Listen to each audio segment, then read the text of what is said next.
Here you go, baby.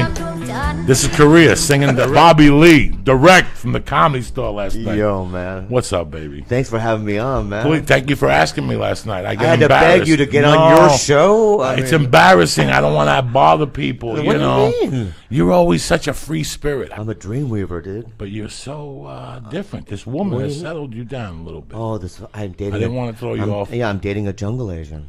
So get me on these.com. I stole a billboard today on Melrose. They have a billboard now? They fit great. That's what I use to jiu-jitsu. I don't wear them with jeans. I like my balls a la fresh. What do you call it when you sit outside of the restaurant? A la fresco? Yeah. That's how fresco, I like yeah. my nutsack. That's how you like your nutsack, don't you, Bobby Lee? With that little chin juice fucking dripping in the middle of your nutsack. You rub it in. What do you run chin juice on? Whatever, those things. The little omelet thing that you put on and you rub the thing inside with the hoisin sauce. You make it, what is this? No Chinese food night quiz here? It could be. MeOnThese.com. Cut this shit. It's a good point. What my main man Bobby Lee said. They all come in different colors. Like the ones I have are the jungle savoir faire. And I got black one with a purple lace. The 80s is done. You don't want people looking inside your underwear and shit. You got blood in there and lizard juice. And God knows what else. Little lice eggs in there. Black, nobody sees nothing. Just in case you blow a fart and you get skid marks. Listen, like Dayton, because, you know. Yeah. Now, you were born in Korea, Bobby Lee? No, man. San Diego, bro. San Diego. And you have the only brother's the one I met. Yeah, he's killing it right now, dude. What's he doing? Bro, I brought him on a podcast. You know who David Cho is? Yes. Right, the artist? Yes. You know David, right? Yes. So David, I had my brother on the podcast, David's podcast, and David fell in love with him. So he signed him to a record deal. I'm not fucking lying, bro. First of all, my brother had been late in 10 years because, you know, my brother, he has a skateboard, no job, right? 95. Wow. Yeah. And you stayed in San Diego? No. 2 years in, so I met you in 97 because of the fact that, when did you move to LA? 97. Yeah, that's when I met you. Right. I met you in San Diego, I think. Well, then I met you even more longer. La Jolla? Yeah. No, 97. It was 97, but I think I met you in La Jolla. Maybe, yeah. You were like one of the hot shots in La Jolla. Yeah, you came probably down with Rogan or maybe. No. I came down there. And she used to have crazy shows then. And on Wednesdays, I used to always do Latino nights. Oh, yeah. Me, Noe Gonzalez. Sure. The thicker Mexican guy. She only had 5 regulars. No way. Carlos. Yeah. And Freddie Soto, yeah. So it was me, Marilyn Noe, Martinez. Freddie, Marilyn. Yeah. So it was 9 out of 10 times. It was me, Marilyn, and Noe. God, it's unbelievable. And then I met you. Then went to Latino Laugh Festival, probably in San Antonio. I probably met you there. But you were one of the big shots down there. No, man. I was the only gook out in there. But you were one of the ones that people were talking about. So I don't know if they're saying that, but yeah, open micer. Yeah, it doesn't matter. Thanks, man. I love it. And you were tight with Shama, and you guys were making it happen. And then we met, and then you were regular at the Comedy Store. I got addicted to drugs. Now, when did you get into drugs? Before when I got on Mad TV. No. Yeah, I was sober for 12 years. Right. Then okay. So we had this talk. You had gone to a rehab for heroin when you were 16. 17, yeah. 17. Yeah. And you stayed sober for 12 years, yeah. And then I got on Mad TV, and the first day I was there, they just said, one of the producers said, I'm not going to name names because we're friends or whatever, but he said that I don't think that you're that funny and that we're not going to use you a lot. You know, that's what he said to me, dude. First day? Like maybe the first week or something. And so after he said that, I was just like, nah, I can't. I started doing drugs again. I couldn't handle it emotionally. When did you start doing heroin? Well, I was 15 back then, but then I didn't relapse on heroin. I took Vicodin and stuff. Remember, I was a pillhead. Then Harold and Kumar 3, and then I got on a sitcom, the NBC show Animal Practice. And as soon as Animal Practice got canceled, 2 years, nothing. Animal Practice? Yeah, I was and that monkey show that was on. The monkey show. The monkey show I was on, yeah.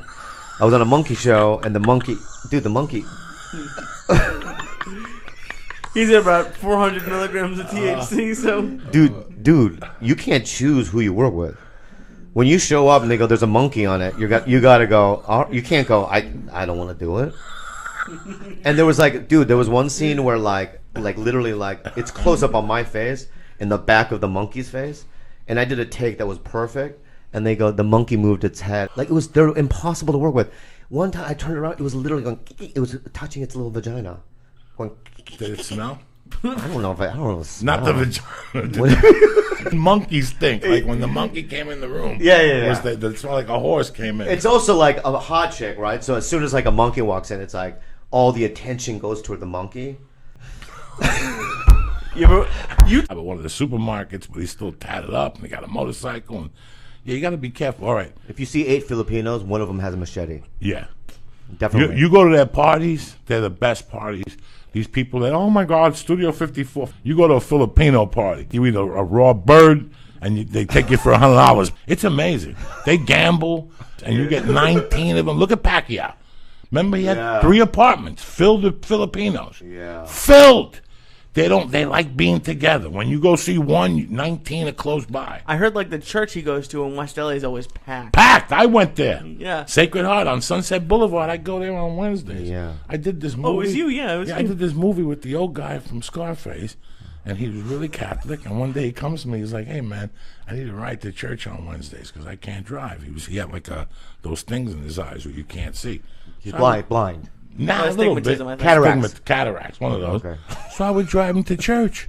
You don't do any research. You just. What's that? Yeah. Well, fucking research. This is on the cuff. You know what I'm saying? It's so. And he refused to go to the one. This guy was an old guy, but he refused to go to the church in Santa Monica. So we'd go and we'd see all these Asians in there. I always thought they were Chinese. And I kept saying to myself, why the fuck are all these Chinese people doing in a Catholic church at lunchtime, Bobby Lee? Yeah. They have a quick mass. No priest, no nothing. They just put a record player on, and the record does the whole. It's tremendous. Are you Or serious? a cassette player. I don't know That what must be it your is. favorite. Oh my God! It's a half hour. They don't even give you the cookie, nothing. Quick, you put $5 in the basket, you're done. It's the fastest mass, but it's packed with Asians. And on the way out one day, I saw Pacquiao, and then I put it together. Why? Yeah. You know, we never talk about Asians. All of a sudden, we got an Asian on the phone on the show, and all of a sudden, we're enthusiasts of Bruce Lee. How are you, Bobby Lee? You like Asian women? Love them. The vaginas are dark purple. Inside? Yeah. No, on the outside too. Yeah, I need a little lighter. But Every time we see an Asian girl, he's like, he scratch it and smells like soy sauce or Oh something. my God, I love You say them. that? I love them. Yeah. for me, you're not gonna hire me in Hollywood? I'll go on the road, and yeah. I'll make just as much money as I do on a TV show. I'll go to a Holiday Inn in Hasbrook Heights. I wish. I mean, dude, you know, I made a mistake. That's my backyard. I know. That's I did my it. But you know what's fucked up? What? What's Hasbrook Heights? That's where it's I was close just to there. Chan's Dragon Inn. It's 10 minutes from Chan's Dragon Inn. Yo, dude, I just did a Holiday Inn there. Some of the best Chinese food you ever have in this country was 10 minutes from there. Oh, next time if I go there, I'll go there. You're never going to go back there. I like the couple. Do you really? Good. Yeah, the sweet Yeah, old we'll go there couple. together to the hometown. We'll do a Cuban, Dude, that'd be Chinese great, thing, dude. a Cuban, Korean Let's type do trip. it. Bombs on your mom. Let me do some sponsors. What's up, Lee Syatt? How you doing, baby I'm boy? pretty high. Are they Mexicans or Gentiles? I think a mix. I don't know. It's our Mexican. friends. Anybody spark the numbers there tonight? No, I'm gonna be the only one you're gonna stoned be the out. only- It's gonna be law school people looking at me. Fucking. That's why I said I'm getting you out of this, though. This is just going to take you deeper. This is Auntie Dolores. She's throwing heat for the holidays. That's a new chef.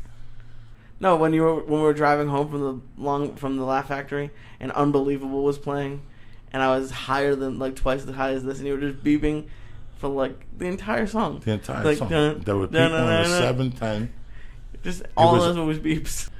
and people were trying to cut in line, and I'm beeping at them. We were having a great time. I guess you had to fucking beat it. Really? What are you going to try to cut me off? Cause like, what? And then Welcome to the Jungle came on, and we just like both stopped talking. Like you turned the music down. I don't know. I just remember that. It was crazy. You like getting high with your Uncle Joey, don't you? Doing 90. The one do guy I like met has his eyes are too spread apart. He was a white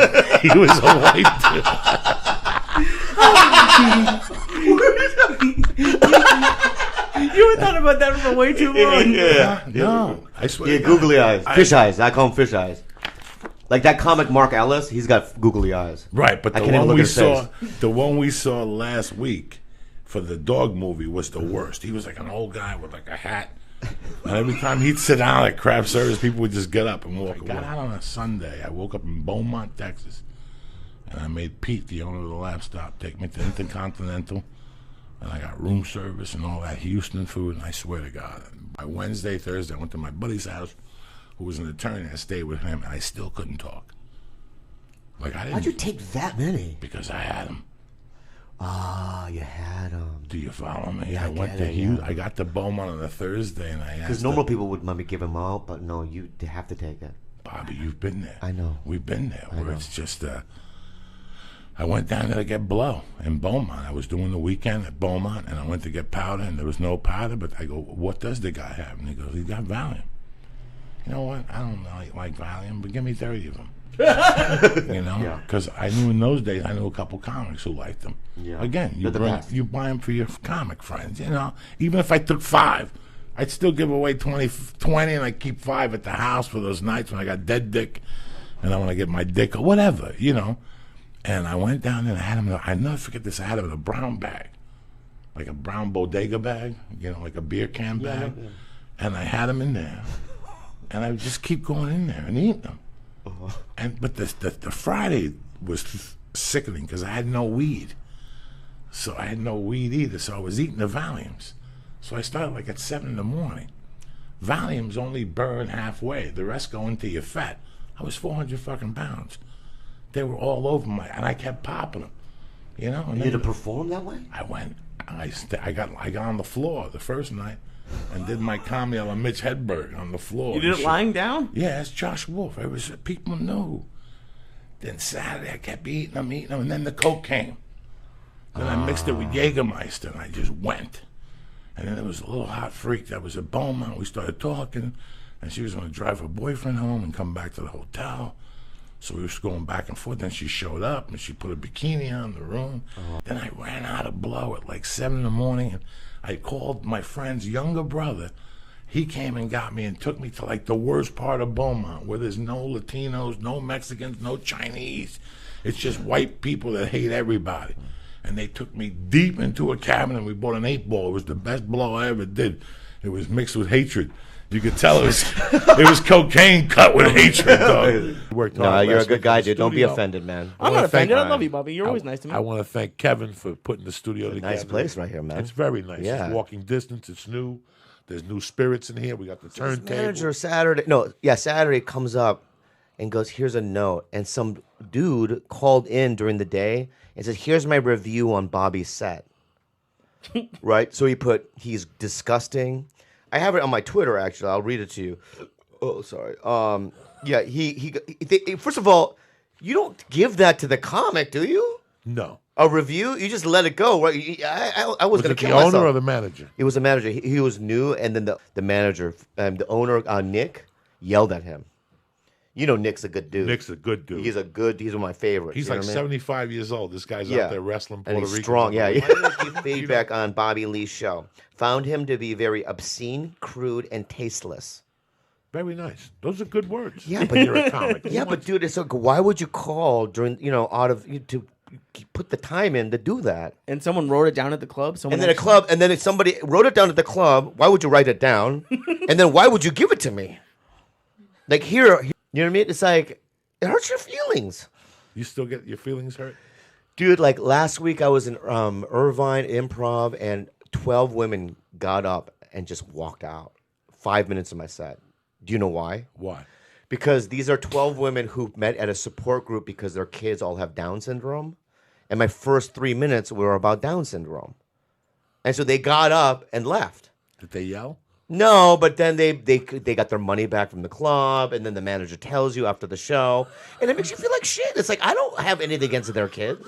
Every time I'm with Joey and someone walks out, you just laugh. You love it. I laugh. You do. Yeah, you got to push something. It's disgusting. Yeah, that's my whole point. That's why I'm not. It's delicious. Oh my god. Yours is bulbous. Mine looks like a black person's foot. It's pink and fucking. It looks like it stepped on a firecracker. Like a black dude stepped on a firecracker. It tastes like the food you ate. It tastes like the no, it doesn't. Parmesan you ate the night before.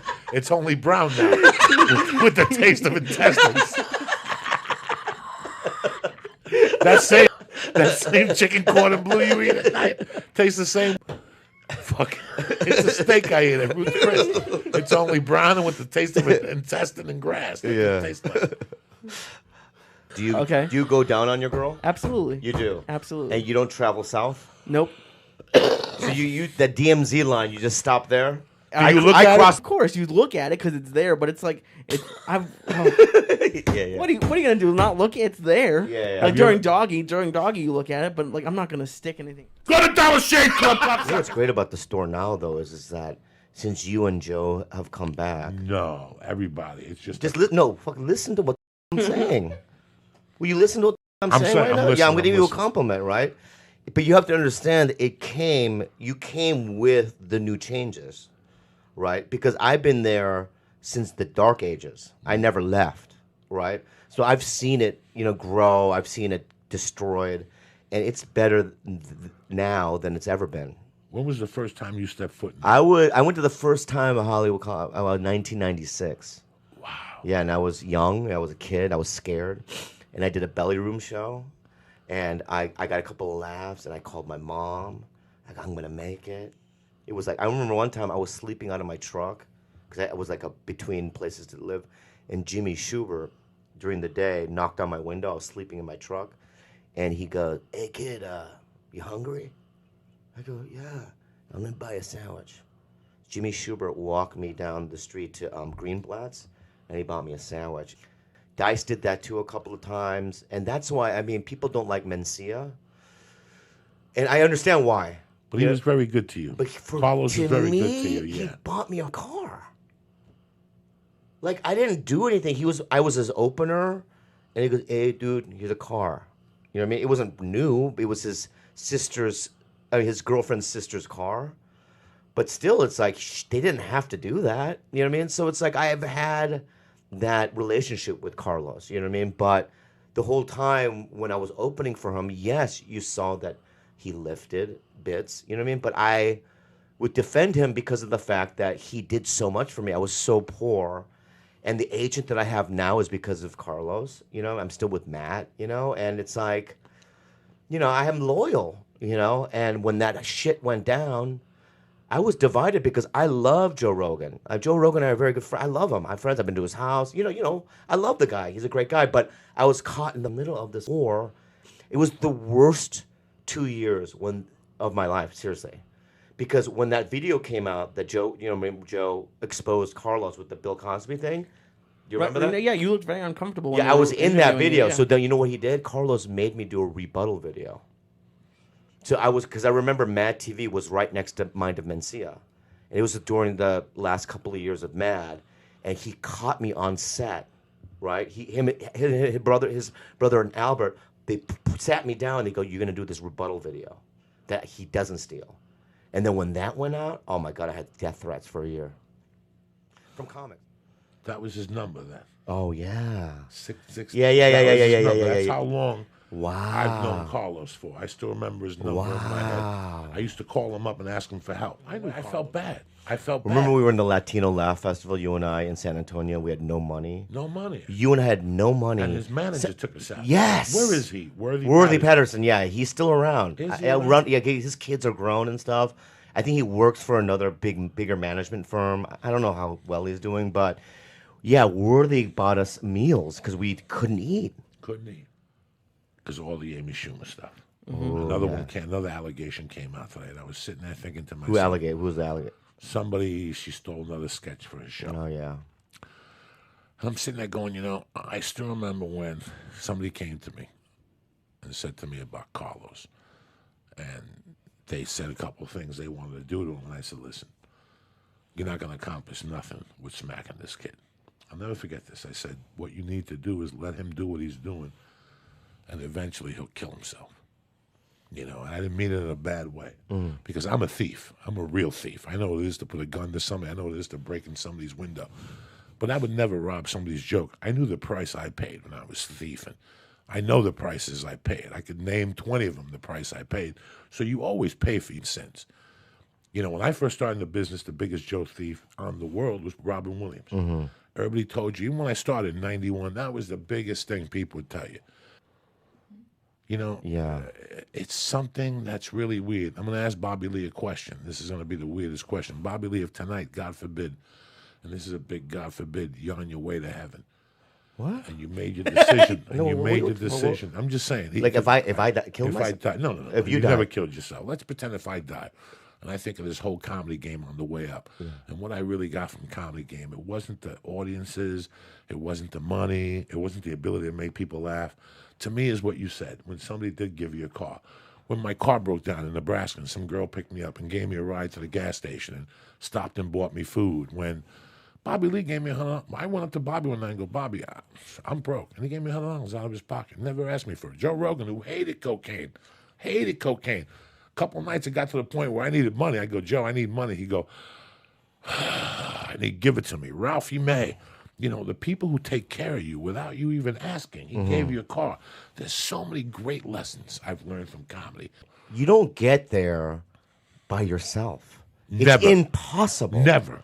I mean, if you look back of like who got you, you know what I mean, audition for a club or who put in a good word for you. I mean, all the little tiny things, right? You can't just do it by yourself. You need people. You need people that are ahead of you that have some sort of power. And that's why I do it now. It's like if you want a commercial agent, I know the dude, my dude, you know, from Aqua. He's a Korean dude. The Korean, that's the man. That's the man of steel. Yeah. There are people at the store that are actors that become comics. There are those people. You, my friend, are not one of them. You are not one of them. You were a comedian first. You banged it out with us first. Yeah. I remember your little brother coming to the show. Yeah. You know, you banged it out first. You gained the acceptance of your father. This was big for you. You're not some white dude from Orange County. You got to go home and tell your dad. It was the worst. You know what happened to me there? Why didn't you like the Denver Improv? I'll tell you one night. I do a Thursday show, Friday show, in front of like 40 people, a show. Saturday, first show, I walk in the club. The doorman put me in a headlock. He put me in a black guy. He put me in a headlock. He goes, "Yo, dog, where's your ticket?" On your third night there? Yeah, it's my third night. I go, "I'm the headliner," and he let me go. He's like, "My bad." You know, what I mean? It's not like it's not like a movie complex. Was it next to your poster at the front door? Well, no, it's not like there's 12 comics in 12 different rooms. You know what I mean? It's one room, one guy playing the whole weekend, right? Know who that guy is. The same happened to me in Seattle, and I got him fired. In Seattle, I did 2 shows. I walked in a club, American Indian, long hair, parades. Hey, Bo, you sold out. I go, I'm the headliner. And when I got off the stage, he was fired. I didn't say to fire him. They just did it because it's embarrassing. But then I got him his job back the next night. I felt bad because he had kids and stuff. And he's American Indian, you know what I mean? Because I know you've beaten a man with a pipe before. No, I didn't beat nobody with no pipe. You've never beaten anybody with a pipe before? No. Yeah, I think you have. No. Yeah. No. You told me one time that you beat a man with a pipe. I must have smacked him with a 2x4 or something. Not a pipe. That's a big You difference. never, like, beaten a guy to almost death with a pipe before? No. Yes, you have. No, I haven't. You got the wrong guy. Yeah, you're the wrong guy? Yeah. You've never violently attacked anybody before? Not with a pipe. No, with what? I got into fights. Some guy jumped me and he had a 2x4 and I took it from him, hit him with it one time. Yeah. I hit a guy with a Heineken bottle when I was 18. He was a man, though. I did a scary thing, which is choose to do stand-up, all right? The first time you go up, it's very scary. Like your heart's, you know what I mean, beating, you're shaking, you know what I mean? You convince yourself, don't do it, you know? I had a friend, Randy, who made me do it the first night. You have to do it, I'll never talk to you again. I went up there, and it's like literally jumping out of a plane, you know? Like, your adrenaline, you know what I mean? And I just remember making funny noises on stage, because I didn't really have any jokes. So I went up and I went, right? And I did that for 3 minutes, because I knew that I'd make Randy laugh, right? And then afterwards, people were like, that was weird, right? And then like a month later, I did open mics at the Comedy Store, right? And Paulie saw me go up, and I did the same thing, the noises, right? And then I was just, you know, no joke, but just acting really weird on stage. And Paulie goes, dude, you're weird, brah. I go, oh, thanks. He goes, I want you to open for me in Vegas. And then, dude, I'm not kidding you. 2 months after that, this is like 3 or 4 months into the comedy, I opened for him in front of 5,000 people at the top of the Riv. You know what I mean? But my point is that I did it. I walked through that fear, you know what I mean? And I religiously made myself do something that was that scary. And I just really believe that if you want to have a big life, you have to take big risks. Thank Bobby Lee and my main man, Lee Syatt. You happy, cocksucker? I'm thrilled. Thank you, buddy. It was this was fun. It's gonna be a lot of fun in the studio. It'll be a tremendous fun. We'll be back Wednesday afternoon It's just me and Lee and a call-in show. I love you guys. Thank you very much. And as usual, should we play some music, a little turntable music, just to show you guys what we got here? The church of what's happening now. What's happening, little brother? Why do you keep doing? You know, you texted me yesterday, little brother, little this, little that. You're my little brother. I know, but the thing is that just because I'm smaller than you doesn't mean I'm little. You're younger. Oh, that is true. That's why I call you. Thank little you. Brother. No Thank you, big brother. About size Thank you, big. or whatever. Thank you, fat brother. I want you to understand that we've known each other for so long. You know, Bobby Lee, you know how lucky you and I are? How? You know, like I told you, 2 weeks ago I worked with Shema. You came up with Tosh, Shema. my ex. You know, she was my roommate. She was your roommate. Yeah, yeah. I'm in 97, Yeah, dude. 96, and I'm watching her on stage, and she's killing. Yeah, she's Joan Rivers. She does all that shit. And I'm like, you know what? That's 20 years. I know. That's 20 years. So, if I talk to Shema Tash, and I still talk to you, like, I love you. Like, if something happened to you, I would be really sad. Oh, dude, for a long time. would you cry? Would you cry? Oh, really sad. I get really sad. How many, like for a week? For life. It'd be like the people I've lost already if something happened. When you're a comedian, bro, with all the hatred in this town and all the stupidity, when two comics from the store, like I saw you, I think Thursday, I followed you, and Saturday you followed me. Like we had to follow each other. And both nights I drove home and I go, I don't understand if Bobby knows how lucky he is. Because, yeah, people know that a manager took us out to dinner in San Antonio in 1998 at the Latino Laugh Festival where it broke.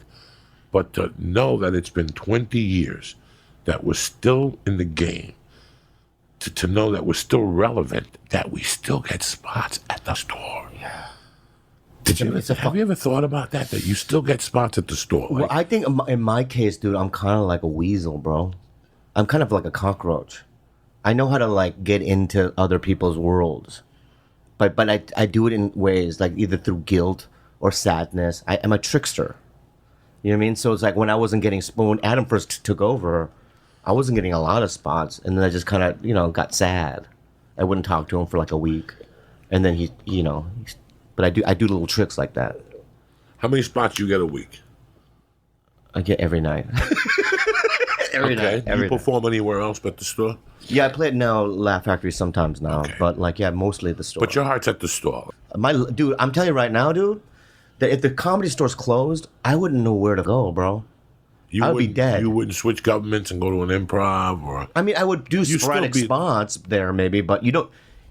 These clubs don't have like a home group. You need a home group. You need guys. Why I like the store is you can't. It's so hard to get in.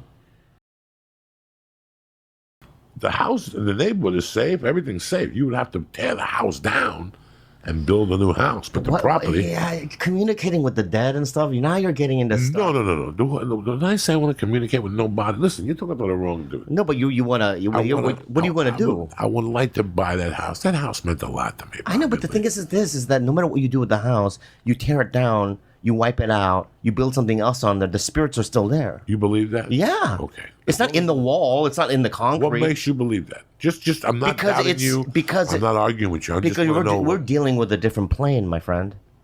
Okay, they're on both planes, right? So you have to go to the second plane, take some sort of machine. Maybe Duncan Trussell knows about one. No, which the Cubans call El Mundo de la Verdad. Get that? That they went over to the world of truth. Yeah, I understand that, but I figured whatever was haunting me. Listen, Bobby Lee, you've been addicted to drugs. You've been addicted to drugs where you started hearing things. That's right. I've been addicted to drugs where I started hearing things for 27 years. It's a mental prison. That's the easiest way to describe an addiction. People who are going through opioids or whatever you're going through, my heart goes out to you. And I love you. You know I'm telling you the truth, that it's a mental prison. You can't be reliable. You're not reliable no more. You and I both know it's a mental prison. But I still believe in the spirituality of life. I do too. Like when I did The Longest Yard, where we shot The Longest Yard in New Mexico, there was a riot at that prison. And they killed 7 guards. And they shut the power down. And when they turned the power on, people thought that it was water. It was blood. It was a stream of blood from all the people they had killed. Until this day, they took the blood out and they paint the floor every year. But there was so much blood on the floor that the blood still comes up from the prison What the floor. fuck are you telling me this about? Because when we shot The Longest Yard there, they found out about that. The Paramount did. So Paramount didn't want no problems. So they sent a Swami, a Hindu, a Catholic priest. I think I'm kidding you. An Indian priestess. Everyone for every Everybody religion for in the every movie? religion, and they sent them down there to do a cleanse. The funny thing was the producers wanted to make sure, so they offered anybody who spent the night in the prison Yeah. $1,000. Nobody spent the night. Everybody would run out an hour in because they heard noises and shit like You that. know Mitzi, though, right? Right. Mitzi hired a cleaner from Paris every year for like 30 years to clean her office. Because there was apparently like things would levitate and crash against the walls in her office. Have you ever been inside her office? Yes. I've never seen it. And I've been there for 25 years. I don't You've think you never have. seen the inside of that office? No. Yes. You've seen the inside. The inside of that office. I thought no She one was seen it. alive. This was 15 years ago when she used to come in 3 times a week. Yeah, I never saw the I was inside. a telemarketer upstairs with But they Ed clean, Mitchell. she would clean it every year, and she would say it still wouldn't be clean. I'm gonna tell you this. I pulled up at the This is before I met my girlfriend, 6 years ago. There was the hottest girl I've seen in a long time. She goes, "Hi, I'm a big fan." Straight up. I go, "Thank you." And she goes, "I live in Bakersfield. Can I spend the night at your house tonight?" I go, "Yeah."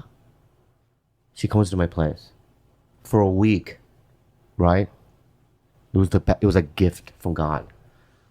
And then I'm at a dinner with her, and a comic calls me. I can't say who.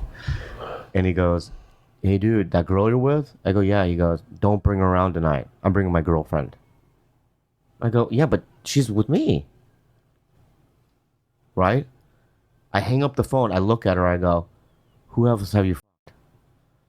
I'm not kidding you, dude. It was like every paid regular on the list. Everyone. She goes, "Yeah." Apparently, I was the last one. And then, you know what's funny? 2 years later, Russell Peters comes up to me and goes, "Hey, you know the so-and-so?" I go, "Yeah." She goes, "Did you sleep with?" I go, "Everyone."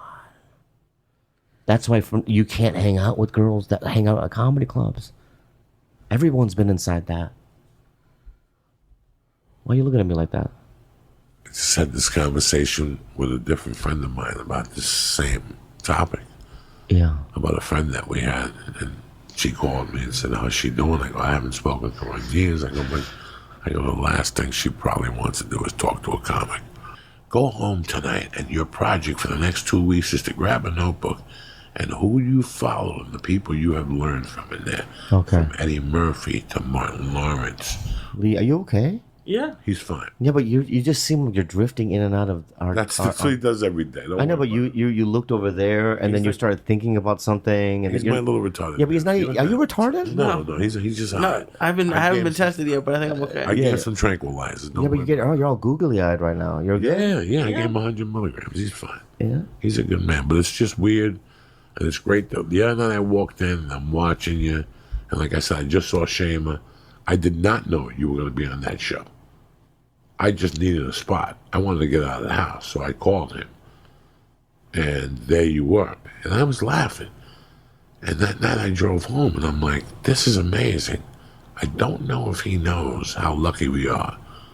No, I Still coming now from the store. know. I now know, and I believe. This is what I really believe, that our generation, is now hitting a stride. I can see it. Oh yeah. Because when I was struggling, it was you, me, Ari Shafir, all those guys, Callan, right? And now we've all hit this podcast world, which is opened us up, man. It really has. I mean, I'm on a show, but that's because, I have my podcast, I have my shit going. But like 5 years ago, there was a drought. I couldn't get nothing going. Even on the road, it wasn't happening, right? I was like, but now, selling out, getting shit, and it's all because my generation, which is you, we're doing this podcast shit, revealing ourselves, saying things that we shouldn't be saying, but still, like, this is the most freeing thing I've ever done in my career, which is this podcast shit. I love it. I love it too, dude. Because we get to be together as a family. Tuturuts and tuturits. You know what I'm saying, Lee? You all right over there? I'm You fine. don't look good. You're looking pale. Number one, let me explain something to you people. Blue Apron delivers listen, forget about what they deliver.